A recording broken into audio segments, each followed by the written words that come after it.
இன்னைக்கு நம்ம பார்க்க போகிற டாபிக் என்னன்னா இந்தியன் பாலிட்டி. ஸோ இந்தியன் பாலிட்டியில் making of constitution, salient features, preamble இந்த 3 டாபிக்குமே இன்னைக்கு பார்த்துடலாம். நம்ம சிலபஸில் இது எங்கே கவர் ஆகும்னா யூனிட் 5ல் பாருங்க. Unit 5 Indian polity, first point constitution of India, preamble to the constitution, salient features of the constitution, இந்த 3 டாபிக்குமே நம்ம இன்னைக்கு பார்க்கலாம். First point என்ன, the concept of constitution was first originated in USA. So இந்த constitution அப்படிங்கிற அந்த வார்த்தையே, அந்த கான்செப்டே எங்கேருந்து உருவாச்சு அப்படின்னு கேட்டாங்கன்னா அமெரிக்காவிலேருந்து தான் உருவாச்சு. ஸோ அங்கேருந்து தான் நம்ம காப்பி பண்ணி நமக்கு ஏற்ற மாதிரி ஒரு கான்ஸ்டியூஷனை ரெடி பண்ணி வச்சுருக்கோம்.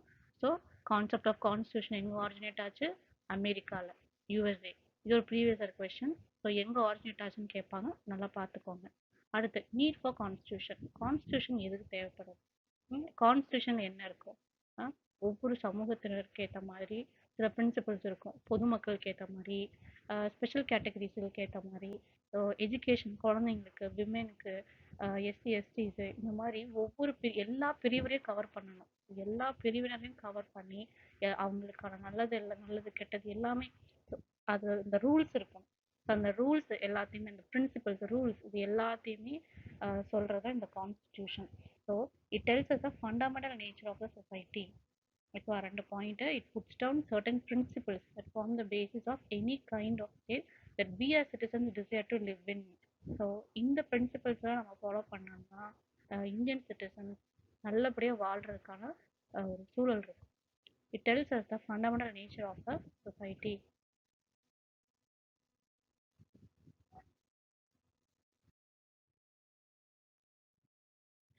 அடுத்து மேக்கிங் ஆஃப் இந்தியன் கான்ஸ்டியூஷன். நம்ம இந்தியன் கான்ஸ்டியூஷனை எப்படியெல்லாம் உருவாக்குனாங்க அப்படிங்கிற ஸ்டோரி தான் இது. பிரிட்டனில் பிரைம் மினிஸ்டராக இருந்த கிளீமெண்ட் அட்லி அப்படிங்கிறவர் 1947 நமக்கு இண்டிபெண்டன்ஸ் கிடைக்கும்னு சொல்லிட்டாங்களா. அப்போ ஒரு வருஷத்துக்கு முன்னாடி 46 என்ன பண்ணாங்கன்னா கேபினட் மிஷன் இங்கே அமைச்சு வைக்கிறாங்க. ஸோ அந்த கேபினட் மிஷனில் யாரெல்லாம் இருக்காங்கன்னா Pethick Lawrence, Stafford grips, AV Alexander, இந்த 3 பேர் சேர்ந்த ஒரு குழு தான் இந்த கேபினட் மிஷன். ஸோ 1946 இப்படி ஒரு கமிட்டி செட் பண்ணி இந்தியாவுக்கு அனுப்பிச்சு வைக்கிறாங்க. வந்துட்டு நம்ம கான்ஸ்டியூஷனை ஃப்ரேம் பண்ணுறதுக்கு இவங்க ஹெல்ப் பண்ணுவாங்க, சப்போர்ட் பண்ணுவாங்க.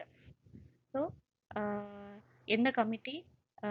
Cabinet mission. அதில் யாரெல்லாம் இருந்தாங்கன்னு கேட்டாங்கன்னா Pethick Lawrence, Stafford Cripps and A V Alexander. So இந்த குழு எப்போ உருவாக்குறாங்க? 1946. இவங்களோட ஃபர்ஸ்ட் மீட்டிங் எப்போ நடந்திருக்கும் அப்படின்னு கேட்டாங்கன்னா December 9, 1946. ஓகேவா? So first point, Clement Attlee sent a cabinet mission comprising Petrick Lawrence, Stafford Cripps, A.V. Alexander. எப்போ செட் பண்ணாங்க? 1946. இவங்களோட ஃபர்ஸ்ட் மீட்டிங் என்ன?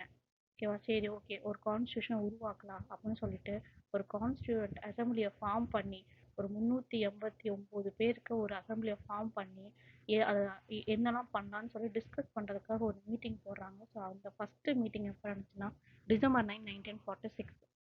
ஓகேங்களா? இப்போ கான்ஸ்டியூண்ட் அசம்பிளின்னு எடுத்துட்டோம்னா அதில் எத்தனை பேர்? 389 மெம்பர்ஸ் இருப்பாங்க.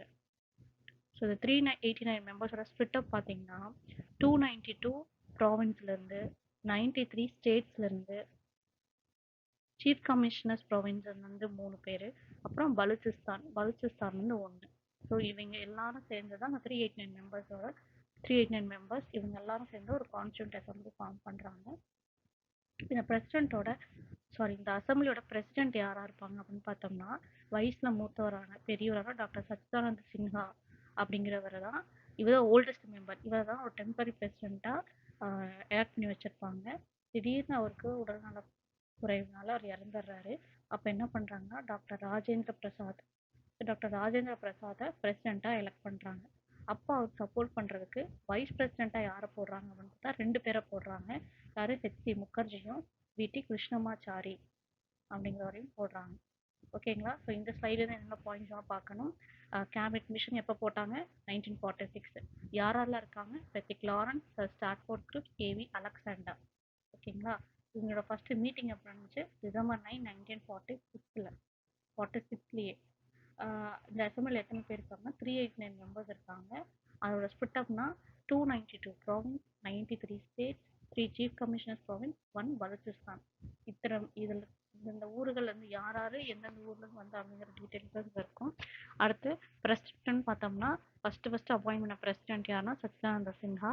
அவர் இறந்துறனால டாக்டர் ராஜேந்திர பிரசாத பிரசிடென்ட்டாக போடுறாங்க. ஹெச்சி முகர்ஜியும் வி டி கிருஷ்ணமாச்சாரியும் வைஸ் பிரசிடென்ட்டாக போடுறாங்க. அடுத்து அவங்க எத்தனை செஷன்ஸ்க்கு மீட் பண்ணாங்க, எத்தனை மீட்டிங் கண்டக்ட் பண்ணாங்க அப்படிங்கிற மாதிரி பார்த்தோம்னா 11 செஷன்ஸ். டோட்டலாக எத்தனை session? 11 session along with 166 days of meeting. அடுத்து எவ்வளோ அமெண்ட்மெண்ட்ஸ் கிரியேட் பண்ணியிருப்பாங்க பார்த்தா 2473 அமெண்ட்மெண்ட்ஸ். ஸோ ஒவ்வொருத்தரும் அவங்களுக்கு ஏற்ற மாதிரி ஒவ்வொன்றும் சொல்லுவாங்க. ஸோ அப்படி பார்த்தோம்னா ஒரு 2473 அமெண்ட்மெண்ட்ஸை ப்ரெசென்ட் பண்ணுறாங்க.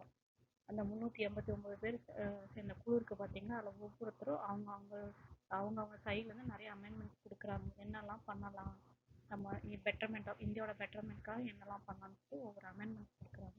ஸோ மொத்தமாக 2473 அமெண்ட்மெண்ட்ஸ் கொடுக்குறாங்க. அதில் சிலதில் அக்செப்டும் பண்ணுறாங்க. Next draft. சரி, ஓகே, இப்போ இந்த இதை டிராஃப்ட் பண்ணணும். அப்போ டிராஃப்டிங் கமிட்டி வேணும். ஓகேவா? ஸோ இந்த டிராஃப்டிங் கமிட்டியை டாக்டர் பி.ஆர். அம்பேத்கர் அவங்களோட சேர்மன்ஷிப்பில் உருவாக்குறாங்க. ஸோ அம்பேத்கரை தான் நம்ம father of constitution of India அப்படின்னு சொல்கிறோம். Father of constitution of India. அதே சமயம் the principal architect of the Indian constitution and the first law minister of independent India. இந்த மூணு பாயிண்ட்டுமே 3 கொஸ்டினாகவே கேட்பாங்க. Who is the called as father of constitution of India? Ambedkar, who is called known as the principal architect of Indian constitution, who is the first law minister of independent India. So இதில் எது கேட்டாலுமே அதுக்கு answer doctor B R. Ambedkar. இன்னொரு question என்ன, drafting கமிட்டியோட chairman யாருன்னு கேட்டாலும் B.R.. Ambedkar தான். ஓகேங்களா? ஸோ மொத்தம் 11 sessions, 166 days of meeting, 2473 amendments இருக்குது. Drafting committee under doctor B R. Ambedkar. அவர் என்னென்னலாம் சொல்லுவாங்க? Father of constitution of India, principal architect, first law minister of independent India, modern Manu அப்படின்னு சொல்லுவாங்க. நெக்ஸ்ட் கான்ஸ்டியூஷனை எப்போ அடாப்ட் பண்ணாங்க, எப்போ என்ஃபோர்ஸ் பண்ணாங்க, ஒரு கான்ஸ்டியூஷன் எடுத்துட்டோம்னா அதில் என்னெல்லாம் இருக்கும், இந்த கான்ஸ்டியூஷன் யார் கேலிகிராஃப் பண்ணாங்க அப்படிங்கிற டீட்டெயில்ஸ்லாம் பார்க்கலாம்.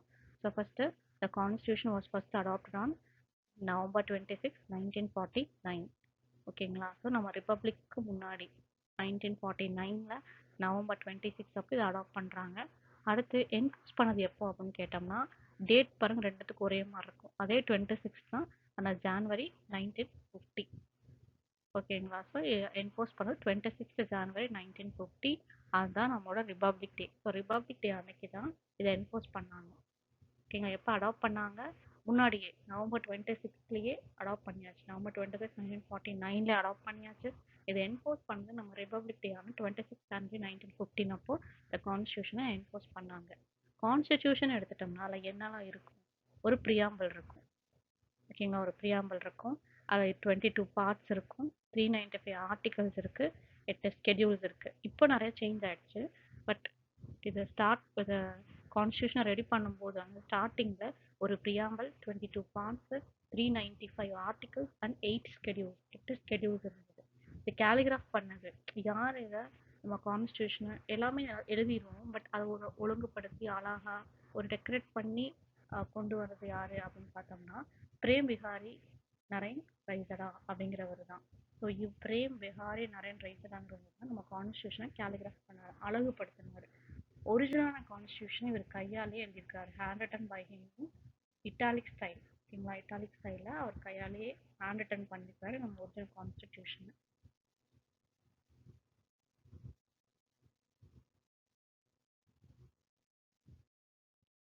Next salient features of Indian constitution. So நம்ம இந்தியன் கான்ஸ்டியூஷனோட ஃபீச்சர்ஸ் அப்படின்னு பார்த்தோம்னா நிறைய ஃபீச்சர்ஸ் இருக்குது. இப்போ நம்ம 10th புக்கில் இருக்கிறத மட்டும் பார்க்கலாம். ஃபர்ஸ்ட் பாயிண்ட் என்னன்னா, it is the lengthiest of all the written constitution of the world. ஓகேங்களா? Lengthiest of all the written constitutions of the world. இருக்கிறதுலையே நம்ம இதெல்லாம் ரொம்ப லென்த்தி. நம்ம நிறைய கண்ட்ரீஸ்லேருந்து பாரோ பண்ணி நிறைய விஷயங்களை ஆட் பண்ணிக்கிட்டே வந்திருக்கோம். ஏன்னா நம்ம ரொம்ப டைவர்சிஃபைடான பீப்புள் நம்ம கண்ட்ரியில் இருக்காங்க. ஸோ ஒவ்வொருத்தருக்கு ஏற்ற மாதிரியும் பிரின்சிபல்ஸ் வேணும் அப்படின்னா இப்போ நம்ம நிறையா கண்ட்ரியை ரெஃபர் பண்ணி எழுதிக்கிறதுனால நமக்கு ரொம்ப லென்த்தியான ஒரு கான்ஸ்டிடியூஷன். Next point borrowed. ஓகேங்களா, borrowed most of its provision from the constitution of various countries. நிறைய கண்ட்ரிஸ் கிட்ட இருந்து நம்ம borrow பண்ணி எழுதியிருக்கிறோம். அடுத்து it's partly rigid and partly flexible அப்படிங்கிறாங்க. ஓகேங்களா, ஃபுல்லாக ரிஜிடாகவும் இல்லை ஃப்ளெக்சிபிளாகவும் இல்லை, பார்ட்லி அப்படின்னு இருக்காங்க. அதாவது நம்ம கான்ஸ்டியூஷனை சில விஷயங்களை நம்ம அந்த டைமில் அந்த ட்ரெண்டுக்கு ஏற்ற மாதிரி நம்ம நெசசிட்டி அப்படின்னா சேஞ்ச் பண்ணலாம், அமெண்ட்மெண்ட் போட்டு சேஞ்ச் பண்ணலாம் சில விஷயங்களை. பட் சில கண்டென்ட்டை நம்ம சேஞ்ச் பண்ணவே முடியாது. லைக் நம்ம கான்ஸ்டியூஷனில் பேசிக் ஃபீச்சர்ஸ்லாம் இருக்கும், அதையெல்லாம் நம்ம சேஞ்சே பண்ண முடியாது, சேஞ்ச் பண்ணக்கூடாது. பேசிக் நேச்சர் நம்ம சேஞ்ச் பண்ணக்கூடாது. பட் மற்றபடி வேறு ஏதாவது வேணும் அப்படின்னா நம்ம அமெண்ட்மெண்ட் போட்டு சேஞ்ச் பண்ணலாம். அதனால தான் partly rigid and partly flexible அப்படிங்கிறாங்க. Next federal government of system. ஓகேவா, ஃபெட்ரல் சிஸ்டம் அப்படிங்கும்போது கூட்டாட்சி முறை. ஓகேங்களா, அடுத்து செக்குலர் ஸ்டேட்டு. ஓகேங்களா, செக்குலர் ஸ்டேட் அப்படின்னு வரும்போது பர்டிகுலர் ரிலீஜன் எதுவுமே நமக்கு கிடையாது. ஓகேங்களா, நம்ம எல்லா ரிலீஜனையும் ஒரே மாதிரி தான் ட்ரீட் பண்ணுறோம். எந்த based on religion, caste, sex, இந்த மாதிரி எந்த டிஸ்கிரிமினேஷனும் நம்மக்கிட்ட கிடையாது. ஸோ செக்குலர் ஸ்டேட்டுன்னு சொல்கிறோம். So no religion. ஓகேவா, எந்த ஒரு அஃபிஷியல் ரிலீஜனும் இல்லாத கண்ட்ரியை தான் செக்குலர் ஸ்டேட் அப்படின்னு சொல்லுவாங்க. அடுத்த இண்டிபெண்ட் ஜுடிஷியரி. ஓகேவா, ஜுடிஷியரிங்கிறது இண்டிபெண்ட்டாக தான் இருக்கும், அவங்கள நம்ம இன்ஃப்ளூயன்ஸ் பண்ண முடியாது, யாருமே ஜுடிஷியரியை இன்ஃப்ளூயன்ஸ் பண்ண முடியாது. ஸோ தேர் இண்டிபெண்ட் ஜுடிஷியரி. அடுத்து முக்கியமானது யூனிவர்சல் அடல்ட் ஃப்ரான்ச்சைஸ். ஓகேவா, நம்ம ஓட்டு போடுற உரிமை. So above 18 years of age ஆயிடுச்சு அப்படின்னா நம்ம ஓட்டு போடுறதுக்கான ஒரு அதிகாரத்தை நமக்கு கொடுத்துருவாங்க, யூனிவர்சல் அடல்ட் ஃப்ரான்ச்சைஸ் அப்படிங்கிறது. ஸோ இதெல்லாம் இப்போ 10th புக்கில் இருக்கிற salient features of Indian constitution.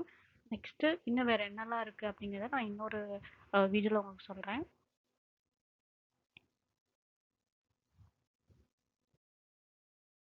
So அடுத்து நம்ம ப்ரியாம்பிள் பார்க்கலாம். ஸோ ப்ரியாம்பிள், ஓகேங்களா, ஃபஸ்ட்டு ப்ரியாம்பிள் அப்படின்னா என்ன அப்படின்னு கேட்டால், நம்ம ஒரு கட்டுரை எழுதுகிறோம், கட்டுரை எழுதும்போது முன்னுரை முடிவுரைன்னு போடுறோம்ல. ஸோ நம்ம முன்னுரை அப்படின்னு போடுறோம் பார்த்தீங்களா, அந்த முன்னுரை அதுதான் ப்ரியாம்பிள், ஒரு இன்ட்ரடக்ஷன் மாதிரி. ஓகேங்களா, ஸோ அப்போ ப்ரியாம்பிள் அப்படின்னா introduction or preface to the constitution. Introduction or preface to the constitution, ஒரு கான்ஸ்டியூஷனோட முகவுரை. ஓகேங்களா, அதுதான் ப்ரியாம்பிள் அப்படிங்கிறது. ஸோ இதில் என்னெல்லாம் இருக்குன்னு பார்த்தோம்னா, it consist of the ideals, objectives and basic principles of the constitution.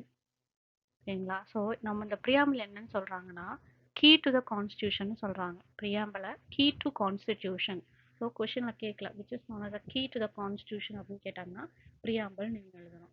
ஓகேங்களா, அடுத்து it is based on the objective resolution drafted by Jawaharlal Nehru. சரிங்களா, நேரு முன்னாடியே அப்ஜெக்டிவ் ரெசல்யூஷன் ஒன்று ரெடி பண்ணி வச்சுருந்தாரு. ஓகேங்களா, டிராஃப்ட் பண்ணி வச்சுருந்தாரு. ஸோ இப்போ நம்ம சரி நம்மளே நம்மளோட கான்ஸ்டியூஷனை ப்ரிப்பேர் பண்ணலாம், எழுதலாம் அப்படின்னு ஒரு சுச்சுவேஷன் வரும்போது இவர் அப்போவே எழுதி வச்சிருந்த அந்த அப்ஜெக்டிவ் ரெசல்யூஷனவே பேஸாக எடுத்து நம்ம யூஸ் பண்ணிக்கலாம். ஸோ அதையும் நம்ம ப்ரியாம்பிள்னு வச்சுக்கலாம் அப்படின்னு சொல்லி தான் இதை ரெடி பண்ணாங்க. ஸோ இந்த preamble is based on objective resolution drafted by Jawaharlal Nehru. இது எப்போ அடாப்ட் பண்ணாங்கன்னு கேட்பாங்க. ப்ரியாம்பிள் எப்போ அடாப்ட் பண்ணாங்க அப்படின்னு கேட்டாங்கன்னா ஜான்வரி 22, 1947. ஓகேங்களா, ஜான்வரி 22, 1947. எல்லா எல்லா டைட்டில்ஸ்லையுமே எப்போ அடாப்ட் பண்ணாங்க, எப்போ என்ஃபோர்ஸ் பண்ணாங்க, இது எல்லாமே படித்து வச்சுக்கணும். நம்ம கான்ஸ்டிடியூஷனை 1949 நவம்பர் 26 அடாப்ட் பண்ணாங்கன்னு சொன்னேன்னா, இப்போ நீங்கள் யோசிக்கலாம், என்னடா மொத்த கான்ஸ்டியூஷனே 1949 தான் அடாப்ட் பண்ணான்னு சொன்னீங்க, இப்போ ப்ரியாம்பிள் 1947 அடாப்ட் பண்ணிட்டாங்களா அப்படின்னு கேட்டாங்கன்னா ஆமாம், ப்ரியாம்பிள், சிட்டிசன்ஷிப், சில விஷயங்கள் எல்லாமே முன்னாடியே நமக்கு தேவைப்பட்டுச்சு. அதனால் அந்த நெசசிட்டியை பேஸ் பண்ணி இந்த விஷயங்களை 1947 அடாப்ட் பண்ணிட்டாங்க. பட் நம்ம கான்ஸ்டியூஷன் அடாப்ட் பண்ணது 49 தான். ஓகேங்களா, ஸோ இப்போ கான்ஸ்டியூஷன் எப்போ அடாப்ட் பண்ணாங்க, நவம்பர் 26, 1949. என்ஃபோர்ஸ் பண்ணது ஜான்வரி 26, 1950. இப்போ ப்ரியாம்பிள் எப்போ அடாப்ட் பண்ணாங்கன்னு கேட்டாங்கன்னா ஜான்வரி 22, 1947. ஓகே, இது எத்தனை வாட்டி அடுத்து அமெண்ட் பண்ணாங்கன்னு கேட்பாங்க. ஓகேவா, ஸோ நம்ம ப்ரியாம்பிளை ஒரே ஒரு தடவை தான் அமெண்ட் பண்ணியிருக்காங்க. It is amended once by எந்த அமெண்ட்மெண்ட் படின்னு கேட்டாங்கன்னா 42nd constitution amendment act of 1976. இது ரொம்ப இம்பார்ட்டண்ட். இந்த ப்ரியாம்பிள் வச்சு வர இந்த எல்லா பாயிண்ட்டுமே இம்பார்ட்டன்ட். ஓகேங்களா, ஸோ ப்ரியாம்பிள் என்ன, இன்ட்ரடக்ஷன் ஆஃப் ப்ரிஃபேஸ். ஓகேங்களா, இது என்னன்னு சொல்லுவாங்க, கீ டு த கான்ஸ்டியூஷன் சொல்லுவாங்க. Based on objective resolution drafted by Jawaharlal Nehru. எப்போ அடாப்ட் பண்ணாங்க, ஜான்வரி 22, 1947ல. எத்தனை வாட்டி இதை அமெண்ட் பண்ணியிருக்காங்கன்னு கேட்டா ஒரே ஒரு தடவை தான். It is amended one. எந்த அமெண்ட்மெண்ட் படி? 42nd constitution amendment act of 1976. So அந்த அமெண்ட்மெண்ட்ல 3 புது வார்த்தைகளை இன்ட்ரடியூஸ் பண்ணாங்க. ஏன்னா socialist, secular, integrity. Socialist, secular, integrity அப்படிங்கிற இந்த 3 வேர்ட்ஸையும் தான் இன்ட்ரடியூஸ் பண்ணியிருப்பாங்க.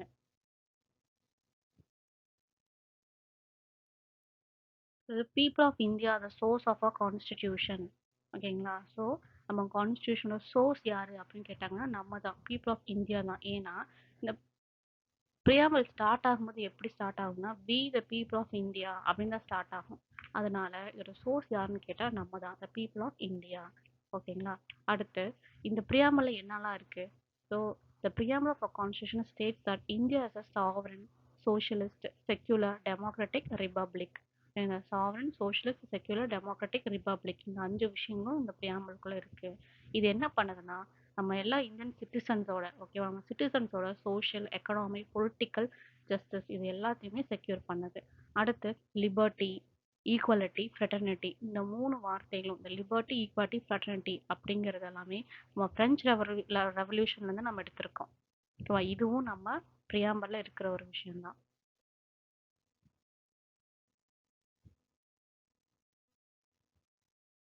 இப்போ இந்த சைடில் பாருங்க. இந்த சைடில் நான் வந்துட்டு நம்ம ப்ரியாம்பலோட ஃபோட்டோ காப்பி கொடுத்துருக்கேன். சரி வாட்சி காட்டுறேன். எல்லாருமே ஒரு தடவை ரீட் பண்ணி பாருங்க.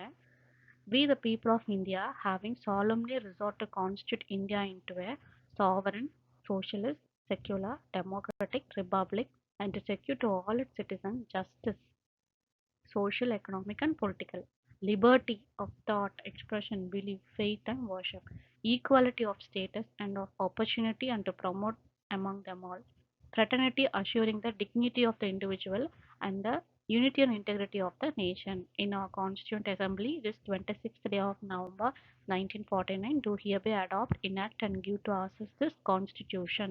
இதுதான் நம்மளோட ப்ரியாம்பல். இந்த ப்ரியாம்பல்ல என்னென்ன வேர்ட்ஸ் இருக்கு இது எல்லாமே நீங்க தெரிஞ்சு வச்சுக்கணும்.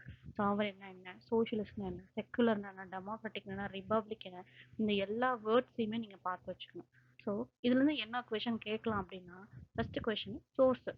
ஓகேங்களா? அதுக்கு முன்னாடி சொன்ன மாதிரி source of the authority of the constitution யார் அப்படின்னு கேட்டால் பீப்புள். இங்கே இருக்குல்ல வி த பீப்புள் ஆஃப் இந்தியான்னு சொல்லி அதுதான்.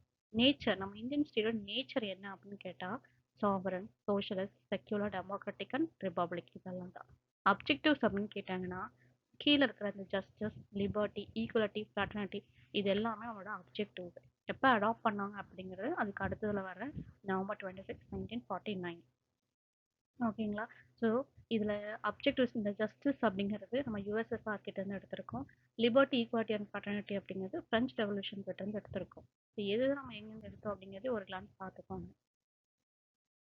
அடுத்து ப்ரியாம்பல் ரிலேட்டடா என்னென்ன கேசஸ்லாம் வந்தது அப்படின்னு பார்க்கலாம். அதில் முக்கியமான 3 கேஸ் எக்ஸாம் பாயிண்ட்ல அப்படின்னு பார்த்தோம்னா, ஒன்று 1960ல Berubari union case.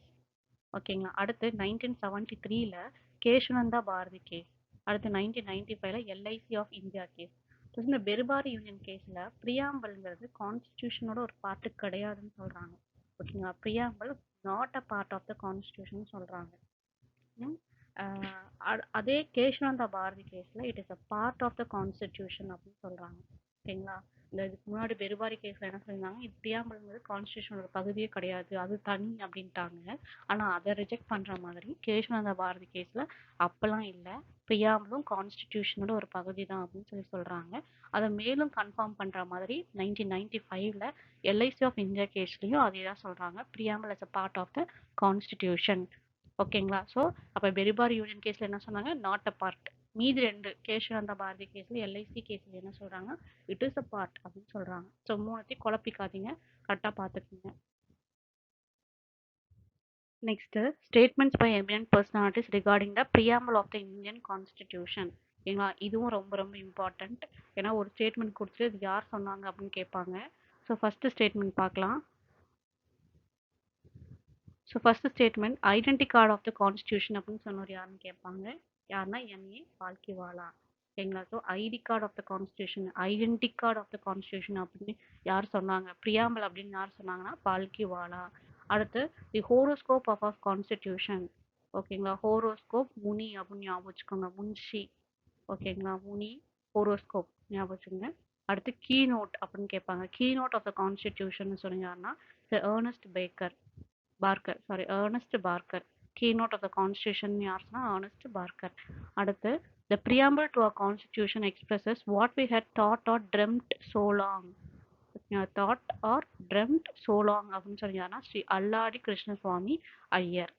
Next it is a soul of the constitution. இதில் இவர் நிறைய சொல்லியிருப்பாரு. என்னன்னா சோல் ஆஃப் த கான்ஸ்டிடியூஷன் சொல்லியிருப்பாரு. அடுத்து கீ டு த கான்ஸ்டிடியூஷன் சொல்லியிருப்பாரு. இதை ஜுவல் செட்டுன்னு சொல்லியிருப்பாரு. ஜுவல் செட் இந்த constitution proper yard stick in which one can measure the worth of the constitution. இது எல்லாத்தையும் சொன்னது பண்டிட் தக்கூர் தாஸ் பார்கவா. தக்கூர் தாஸ், பண்டிட் தக்கூர் தாஸ் அப்படிங்கிறவர் தான் அதை சொன்னார். So ID card of the constitution சொன்னது Palkhivala. Horoscope of the constitution சொன்னது Munshi. Key note of the constitution சொன்னது Ernest Barker. It is we had thought or dreamt so long அப்படிங்கிற மாதிரி சொன்னார். ஓகேவா? இந்த மாதிரி தான் நம்ம இருக்கும் இதை ரொம்ப நாள் ட்ரீம் பண்ணோம் அப்படின்னு சொன்னது Shri Alladi Krishnaswami Iyer. Next soul of the constitution, key to constitution. Note பண்ணிங்க, கீ வேற கீ நோட் வேற. வெறும் கீ டு த கான்ஸ்டியூஷன்னா தக்கூர் தாஸ், கீ நோட் அப்படின்னாங்கன்னா Ernest Barker. So key to the constitution, jewel set, proper yard stick அப்படிங்கிற மாதிரிலாம் சொன்னது யாருன்னா பண்டிட் தக்கூர் தாஸ். ஓகேங்களா?